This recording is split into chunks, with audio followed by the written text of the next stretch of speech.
કોલ્હાપુરમાં મહાવિકાસ આઘાડીના વિરોધ પ્રદર્શનમાં શિવસેનાના વડા, એનસીપીના ચીફ અને મહારાષ્ટ્ર કોંગ્રેસના પ્રમુખ જોડાયા. મહારાષ્ટ્રના કોલ્હાપુરમાં છત્રપતિ શિવાજી મહારાજની પ્રતિમા તોડવાના વિરોધમાં મહાવિકાસ આઘાડી રવિવારે મુંબઈમાં વિરોધ પ્રદર્શન કર્યું છે. મહાવિકાસ આઘાડીએ વિરોધ પ્રદર્શનનું નામ જોડા મારો રાખ્યું હતું. શિવસેનાના વડા ઉદ્ધવ ઠાકરે, એનસીપીના ચીફ શરદ પવાર અને મહારાષ્ટ્ર કોંગ્રેસના પ્રમુખ નાના પટોલે પણ આ પ્રદર્શનમાં જોડાયા હતા.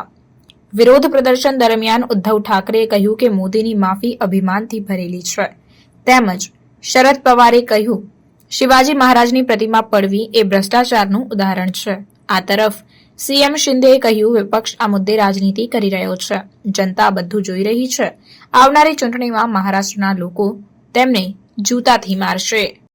પ્રાર્થના સંદેશ ન્યૂઝની તમામ લેટેસ્ટ અપડેટ્સ માટે ચેનલને હમણાં જ લાઇક, શેર અને સબસ્ક્રાઇબ કરો.